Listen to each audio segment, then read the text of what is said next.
ស្ដីអ្នកតគ្នាស្វាគមន៍មកកាន់វីដេអូថ្មីខ្ញុំគិតថាអ្នកតគ្នាប្រកាសជាបានឃើញគឺវីដេអូ viral ខ្លាំងមែនទែនក្នុងប្រទេសឥណ្ឌូនេស៊ីដែលគេបានបង្ហាញថាគឺមានបារម្ភអ្នកគឺបានយកដំបងទៅវាយទៅកាន់ស្ត្រីចំណាំម្នាក់ហើយនៅពេលហ្នឹងគឺមានដូចជាស្ត្រី2នាក់អីទៀតគឺបានចូលក្បែរៗនឹងផងដែរអ្នកតគ្នាគិតថាគឺជារឿងអ្វីដែរគំនុំគុំគួនឬក៏ជាការខឹងសម្បាអ្វីមួយដោយសារតែវាគឺជាភាសាឥណ្ឌូនេស៊ីខ្ញុំគិតថាអ្នកតគ្នាប្រកាសជាមិនសូវយល់អញ្ចឹងខ្ញុំនាំអ្នកតគ្នាមកជួបរឿងពិតនៃរឿងរ៉ាវទាំងអស់នេះតែម្ដងប៉ុន្តែមិនមែនគ្រាន់តែជាការវាយការគុំគួនខឹងទេអ្នកតគ្នាគឺជារឿងក្តីឃាតកម្មគ្រោងទុកជាមុនអ្វីដែលធ្វើឲ្យគេតក់ស្លុតនឹងរន្ធត់ខ្លាំងបំផុតនោះចំពោះឃាតករដែលធ្វើអំពើឃាតកម្មហ្នឹងគឺជាអតីតកូនប្រសាររបស់ជនរងគ្រោះផងដែរពេលអ្នកនរគ្នាបានឃើញក្នុងវីដេអូអ្នកដែលកាន់ដបងវាយហ្នឹងគឺជាមនុស្សប្រុសប៉ុន្តែមនុស្សប្រុសគឺមិនមែនអតីតកូនប្រសាររបស់ជនរងគ្រោះទេប៉ុន្តែគឺជាប្តីក្រោយរបស់អតីតកូនប្រសារជនរងគ្រោះវិញមានន័យថាអតីតកូនប្រសាររបស់ជនរងគ្រោះហ្នឹងគឺជាមនុស្សស្រីទេគាត់ថាម្នាក់ស្រីហ្នឹងជាមួយនឹងកូនប្រុសរបស់ជនរងគ្រោះគឺបានរៀបការមួយគ្នាបានតែមួយឆ្នាំនេះក៏បានសម្រេចចិត្តថាបែកគ្នាប៉ុន្តែការបែកគ្នាហ្នឹងគឺអត់ទាន់ស្របច្បាប់ទេអត់ទាន់ឡើងដល់តុលាការចេញសម្បត្តិថាអ្នកបានលេងអ្នកដាច់ស្រេចអត់ទេគាត់ថារស់នៅមួយគ្នាបានតែមួយឆ្នាំក៏បានចេញពីគ្នាទៅអញ្ចឹងណាហើយក៏បានទៅយកម្នាក់ថ្មីមួយទៀតអញ្ចឹងទៅរឿងនេះមើលទៅវារៀងប្រតិកលាគ្នាបន្តិចប៉ុន្តែបើសិនជាអ្នកតោះគ្នាស្ដាប់មួយនៅអ្វីដែលខ្ញុំនិយាយគឺអ្នកតោះគ្នានឹងបានយល់ថាអូក៏ពិតរឿងក៏វាបែបហ្នឹងសោះរឿងនេះមើលទៅដូចជាធម្មតាទេប៉ុន្តែសាច់រឿងពិតប្រាកដណាអ្នកតោះគ្នាមិនធម្មតាទេវាជាអំពើឃាតកម្មគ្រោងទុកដ៏សាហាវបំផុតដែលអតីតកូនប្រសារដែលជាមនុស្សស្រីហ្នឹងគឺធ្វើវាតែម្ដងអត់មានអ្នកណាដូនចេតនាតិចទេគឺគាត់ធ្វើទាំងគំនុំខឹងគុំគួនហ្មងក្តីឃាតកម្មដ៏រន្ធត់នេះវាបានកើតឡើងកាលពីថ្ងៃទី29ខែមេសាឆ្នាំ2026វាបានកើតឡើងក្នុងតំបន់មួយដែលគេហៅថារុំបៃទីក្រុងពីកាន់បារូខេត្តរូប្រទេសឥណ្ឌូនេស៊ីចំពោះជនរងគ្រោះវិញត្រូវបានគេស្គាល់ឈ្មោះថា Dumaris Buru CTO ហើយវ័យរបស់គាត់គឺ60ឆ្នាំហើយគាត់រស់នៅក្នុងផ្ទះហ្នឹងគឺមានសមាជិក3នាក់គាត់ប្តីគាត់ហើយនិងកូនប្រុសរបស់គាត់តែកូនប្រុសរបស់គាត់ហ្នឹងគឺជាប្តីរបស់គិតករអ្នកតោះនេះគាត់ថាពួកគេបែកគ្នាគឺបែកតែមាត់ទេចំពោះផ្លូវច្បាប់វិញគឺអត់ទាន់ដាច់ស្រេចទេនៅគិតករវិញគឺមានសមាជិក4នាក់ដែលទី1ដែលជាមេខ្លោងកំណត់ទាំងអស់នឹងតែម្ដងគឺជាអតីតកូនប្រសាររបស់ជនរងគ្រោះផងដែរដែលមានឈ្មោះថា Anissa Florenza ហើយអាយុរបស់គាត់គឺ21ឆ្នាំហើយទី2ដែលជាបរិសុទ្ធដែលកាន់ដបងវាយទៅកាន់ជនរងគ្រោះហ្នឹងត្រូវបានគេស្គាល់ឈ្មោះថានីកាសេរីវ័យរបស់គាត់គឺ39ឆ្នាំគឺជាគូស្នេហ៍ក្រោយរបស់អានីសានឹងឯងចំណែក2នាក់ទៀតត្រូវបានគេស្គាល់ឈ្មោះថា Elizabeth គឺជាមនុស្សស្រីដែលមានវ័យ22ឆ្នាំនិងម្នាក់ទៀតគឺជាមនុស្សប្រុសដែលមានឈ្មោះថា Erwandi ហើយ2នាក់ហ្នឹងគឺជាគូស្នេហ៍គ្នាអ្នកទាំងនេះតាមពិតទៅអ្នកទាំងនេះរឿងហ្នឹងគឺអានីសាក៏ហក់ដៃគូគាត់2នាក់ទៀតដំបូង2នាក់គិតថាគ្រាន់តែជាការទៅលួចទៅប្លន់យកលុយតែប៉ុណ្ណោះអត់មានគម្រោងថាសម្រាប់មនុស្សទេប៉ុន្តែអានីសាក៏ហក់ពួកគេទាំង2នាក់ក្នុងផែនការរបស់អានីសាគឺចង់សម្លាប់អតីតម្ដាយក្មេងចោលតែម្ដងប៉ុន្តែដើម្បីឲ្យមានមនុស្សចូលរួមកាន់តែច្រើនវាងាយស្រួលក្នុងការធ្វើសកម្មភាពអញ្ចឹងមានអីក្រៅពីកុហកទៅកាន់មិត្តភក្តិទេអញ្ចឹងដោយអ្នកទាំងគ្នាបានឃើញក្នុងវីដេអូអញ្ចឹងពេលដែលបរោះដែលជាដៃគូស្នេហ៍របស់អានីសាវាយទៅកាន់ស្ត្រីហ្នឹងគឺមានស្ត្រីដូចជាម្នាក់ទៀតគឺបាននិយាយខាត់ណាគឺពេលហ្នឹងពួកគេទាំងពីរនាក់គឺសក់មែនតើដឹកស្មានថាអានីសាជាមួយដៃគូហ្នឹងធ្វើអំពើឃាតកម្មទេដំបូងប្រាប់តែគ្រាន់តែជាការយកលុយរត់ទេប៉ុន្តែអត់ណាឡើង surprise timeline នៃរឿងរ៉ាវទាំងអស់ហ្នឹងគឺវាបានកើតឡើងនៅពាក់កណ្ដាលថ្ងៃត្រង់មានន័យថាអានីសានិងប៉ាក់ពួកគ្នារបស់គាត់គឺបានមកដល់ផ្ទះហ្នឹងគឺនៅវេលាថ្ងៃត្រង់ហើយវេលាដែលពួកគេមកដល់ហ្នឹងគឺពួកគេបានដឹងហើយថាអ្នកដែលនៅផ្ទះហ្នឹងគឺប្តីរបស់ជនរងគ្រោះក៏ដូចជាកូនរបស់ជនរងគ្រោះគឺអត់នៅផ្ទះទេអញ្ចឹងអ្នកដែលនៅផ្ទះគឺជនរងគ្រោះតែម្នាក់ឯងតែប៉ុណ្ណោះអធិស្ឋានបងអ្នកទាំងនេះបើខ្ញុំដាក់វីដេអូអត់បានគឺដោយសារតែ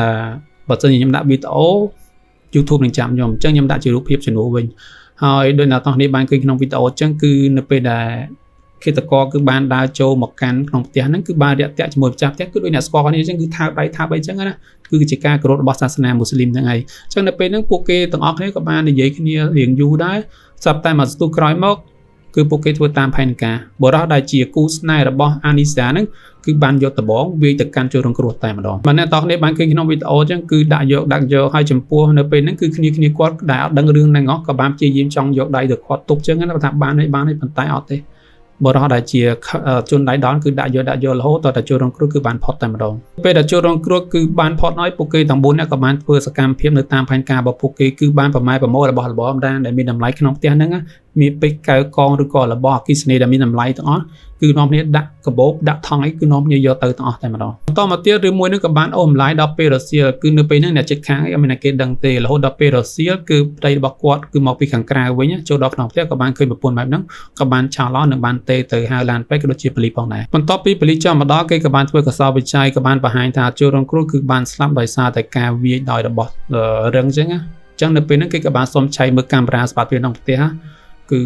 រន្ធត់ខ្លាំងមែនទែនគឺគេបានឃើញមនុស្សចំនួន4នាក់គឺបានចូលបោះក្នុងផ្ទះហ្នឹងហើយអ្នកដែលវាយទៅកាន់ជនរងគ្រោះគឺតែម្នាក់ទេដែលជាបរិសុទ្ធគឺកាន់ឈើធំណាគឺបានវាសម្រាប់ទៅលើជនរងគ្រោះអញ្ចឹងនៅពេលហ្នឹងគេបានកំណត់មុខសញ្ញាបានហើយបន្ទាប់ពីកំណត់មុខសញ្ញាបានហើយគេធ្វើការលឿនខ្លាំងមែនទែនត្រឹមតែប្រហែលថ្ងៃតែប៉ុណ្ណោះគេក៏បានគាប់ខ្លួនអ្នកទាំង4នាក់បានដែលពួកគេកំពុងលាក់ខ្លួននៅភូមិខាងជើងកោះស៊ូម៉ាត្រានៅក្នុងការសាកសួររបស់ព្រឹត្តិការណ៍ពួកគេទាំង4នាក់គឺពួកគេយល់ព្រមសារភាពទាំងអស់នៅអ្វីដែលខ្លួនបានធ្វើទៅកាន់អ្នកស្រី CTO ថាពួកគេពិតជាបានប្លន់សម្រាប់ទៅលើជនរងគ្រោះពិតប្រាកដមែនហើយមូលហេតុហ្នឹងគឺដោយសារតែខឹងគុំគួនអ្នកទាំងអស់នេះនេះជាសម្ដីរបស់ដិតកូនភាសាដែលមានឈ្មោះថាអានីសា Florence ហ្នឹងឯងគឺជាអ្នកនិយាយបែបហ្នឹងថាគាត់គឺខឹងគុំគួនទៅកាន់ដិតម្ដាយក្មេងខ្លាំងមែនទែនអានីសាបានបន្តថាកាលពីឆ្នាំ2022គាត់បានរៀបការជាមួយនឹងកូនប្រុសរបស់ជនរងគ្រោះប៉ុន្តែការនៅពេលហ្នឹងកំឡុងពេលហ្នឹងគឺគាត់ថារកម្មរកោខ្លាំងមែនទែនទាំងកូនប្រុសរបស់ជនរងគ្រោះក៏ដូចជាជនរងគ្រោះគឺបានធ្វើបាបមកលើខ្លួនធ្វើបាបហ្នឹងគឺរឿងច្រើនមែនទែនអ្នកទាំងនេះតាក់ទងការចាយវាតាក់ទងការស្ដីឲ្យអញ្ចឹងណាចឹងនៅពេលហ្នឹងគឺឆ្នាំ2023ការបានតែមួយឆ្នាំហ្នឹងគឺឆ្នាំ2023ពួកគេទាំងពីរនាក់ក៏បានសម្រេចចិត្តថាបែកគ្នាតែម្ដងទៅប៉ុន្តែបែកគ្នាតែមាត់ហើយចាក់ចេញពីផ្ទះឯងចំពោះផ្លូវច្បាប់វិញគឺអត់ទាន់ដាច់ស្រេចទេបន្ទាប់ពីអានីសាក៏បានចាក់ចេញពីផ្ទះហ្នឹងហើយគាត់ក៏បានទៅស្គាល់បរិសម្នាក់ទៀតហើយក៏បានរៀបការជាមួយគ្នាប៉ុន្តែការរៀបការហ្នឹងគឺអត់ស្របច្បាប់ទេគ្រាន់លក្ខណៈថាយើងថាសែនព្រេនអញ្ចឹងណាចឹងនៅពេលហ្នឹងអានីសាក៏បានយករឿងរ៉ាវដែលខ្លួនជួបប្រទះកាលពីឆ្នាំ2022ហ្នឹងទៅប្រាប់ទៅកាន់គូស្នេហ៍ថ្មីទៅពេលដែលប្រាប់ឲ្យគូស្នេហ៍ថ្មីមានអារម្មណ៍ថាខឹងសម្បាមែនតើថាហេតុអីក៏គេធ្វើបាបអូនអញ្ចឹងយើងគួររៀបចំផែនការយកនៅអ្វីដែលយើងគួរបាត់បង់កាយប្រពន្ធមកវិញតាក់ទងនឹងលុយមាសកាក់ឬក៏ការសងសឹកវិញអញ្ចឹងទៅអញ្ចឹងពីរនាក់ហ្នឹងគឺត្រូវគ្នាមែនតើអ្នកតោះនេះហើយក៏បានរៀបចំផែនការដើម្បីធ្វើអំពើកេតកម្មតែម្ដងទៅអញ្ចឹងសរុបមកវាមិនមែនគ្រាន់តែជាការប្លន់ធម្មតាទេប៉ុន្តែគឺជាការប្លន់សម្រាប់ដែលមានការគ្រោងទុកជាមុនហើយវាកើតឡើងចេញពីការចិត្តគុំគួននិងសងសឹកថានឹងទទួលបាននៅអ្វីដែលខ្លួនគួរតែទទួលបានកាយប្រពន្ធមកវិញហើយវាពិតជារន្ធត់ខ្លាំងមែនទែននៅអ្វីដែលអតីតគុំសាគាត់ធ្វើទៅកាន់ស្ត្រីចំណាស់ហើយអ្វីរបស់ពួកគាត់នេះទាំងអស់នេះគិតតកនេះគឺ21 22ហ្នឹងដល់តែមនុស្សប្រុសចេញមនុស្សប្រុសរៀងខ្ទង់30ហើយតែស្រី21 22ហ្នឹងហើយចិត្តសាហាវប៉ុណ្្នឹងហើយមួយទៀតពួកគាត់គឺក្មេងអញ្ចឹងគឺអត់សូវគិតមើលវែងឆ្ងាយមើលទៅចូលក្នុងផ្ទះគេអត់មានមើលលើមើលក្រោមឃើញកាមេរ៉ាអីទេអត់ចាត់ការហ្នឹងមុនទេធ្វើយកតែម្ដងអញ្ចឹងគេមិនចាប់បានទាំងអស់កាមេរ៉ាបាញ់មកត្រូវតែទាំងអស់ហ្នឹងខណៈក្នុងផ្ទះទាំងក្រៅផ្ទះគាត់តែប៉ុណ្្នឹងយកលុយទៅណាចាយកើតប្លន់បានអីបានហើយតែមួយថ្ងៃគេចាប់មកវិញហ្នឹងដេកគុកទៀតទោសនៅក្នុងប្រទេសឥណ្ឌូនេស៊ីអ្នកទាំងនេះតាក់ទងការសម្លាប់មនុស្សអាចនឹងមួយជីវិតគាត់ថាដំណើរការក្តីគេកំពុងតែធ្វើការបន្តទៀតអត់ទាន់សម្រេចជាផ្លូវការនោះទេ